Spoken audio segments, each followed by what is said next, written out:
This book made me trust no one.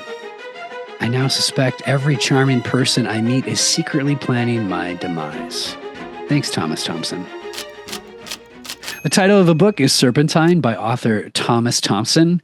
This was a best-selling book in 1979. And actually the book club, like the prompt that we got to get to this book was actually a best-selling book the year that you were born. The genre is true crime.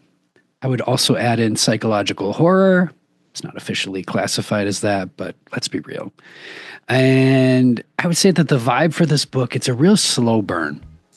It has like 1970s backpackers and jet setters. Overall, there's a con man, Charles Sobhraj, and I would just say that like he is a master manipulator. He's basically playing chess while the rest of the world seems to be playing Go Fish. I'd say avoid this book if you are looking for like a light, easy read. This one is a beast. It's 600 plus pages. And if you need justice, this probably isn't the book for you, because let's just say the law doesn't always win. Do read this book if you are a true crime fan of like psychological thrillers, especially ones that have like a con artist heist vibe in them, a lot of jet setting. If you watch the show like The Mindhunter, if you've seen The Serpent on Netflix, which is what this is based on, if you've read the book In Cold Blood by Truman Capote, this has something about this reminds me a little bit of that, just in that similar vein. Yeah. This is the true story of Charles Sobhraj, a con artist and master manipulator who spent the 1970s scamming and murdering Western tourists across Asia. He befriended people, made them trust him, started to manipulate them. Oftentimes he would make their worst fears become a reality. So the writing in this book, it reads like a novel and punches like a documentary. You really get somewhat of an inside view into Charles's psychology and kind of how he's thinking, as well as all of the surrounding characters. I just wanted to mention too, I really appreciate you watching the review. I hope that you're enjoying it. If you are, would you like, comment, and subscribe? Thank you. The characters throughout this book are really well written. I think that the author did a fantastic job of not just focusing on Charles Sobhraj, but also showing each of the victims and writing a bit about each of them as much as I think he was able to. This book is a smidge different than I think the style of writing that we're seeing right now when it comes to like true crime. Like oftentimes I think you jump right in the middle of the story and then do some flashbacks in the current style. That's not what the author did in this book. In this book, it's very linear, with the exception of one little thing that he pulled towards the beginning. Really quick, not only that, also, Thomas Thompson, he includes like some background on some of the police and some of like, there's a neighbor to Charles Sobhraj. Like he includes like background and setup on who the neighbor was and how she got to where she was. Charles did like these amazing escapes. Like that was really interesting and over the top in some cases. And I was just like, wow, this guy, the way he thinks is wild and interesting. Charles takes a group of people to this club and they watch a live show, and it turns out that it's a live sex show.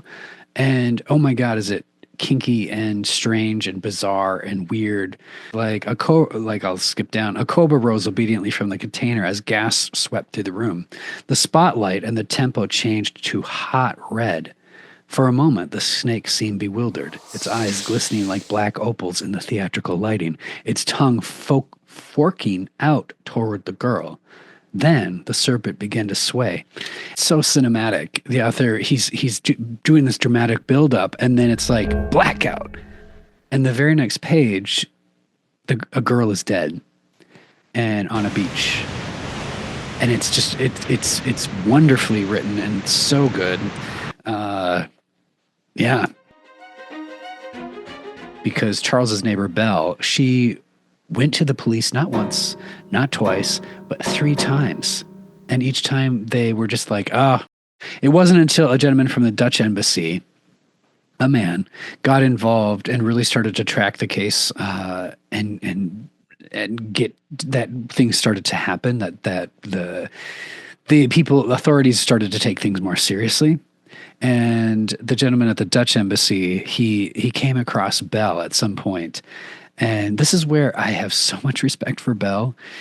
She spied on Charles. Like she went so far as she took a camera into Charles and Marie-André's apartment.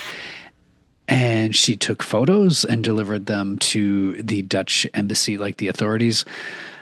But for her to be able to do that and to be willing to do that is just so brave, because at the point when she did that, she knew that Charles was a murderer. Like they knew that he was like a killer. Oh my God. Like as an American, looking at India's judicial system and how that works is so bizarre. One of the things that I found just weird was like the way that the court recorded testimonies. It wasn't directly from like someone who would be giving their testimony. It rather went through the judge. So the judge would listen to the testimony, and then the judge would tell like the court reporter what would be put on record. And oftentimes like it changed what was being said. This was in the 70s, but there was a few points when the judge specifically changed what was said so that it wouldn't be so morally skeptical or like so sexually scandalous, which that is so weird to me in a case like this, like that you would take and change that and so that it's like more morally acceptable. It's like the guy is on trial for murder. Like, okay, just strange. 5 out of 5 stars. The writing was chef's kiss. It was so good. Kudos to the author, Thomas Thompson. He did a really fantastic job. So 5 out of 5 stars. What did you think of that last paragraph, that last sentence? Did it do anything for you? If it did, comment. Let me know. I'm curious to hear. For myself, it definitely it punched me in the chest. I was like, oh. So curious what it did for you. Also, if you enjoy true crime, I feel like you might enjoy this book that I just did my book club read last month, and I did a review on it. It's The Voyeur's Motel. So you can definitely check that one out if you're curious about this one. This one, I think like super creepy voyeur motel owner. It has a lot of like scandalous, titillating moments. Check out the review if you're interested. And if you are curious or want to read ahead with me and my book club, I don't know why my voice is going so high, but we're reading For the Love of Men by author Liz Plank. And this is going to be our read coming up here next month. I'll do another review on it. So stay tuned for that one as well. And with that, I hope that you have the day that you deserve.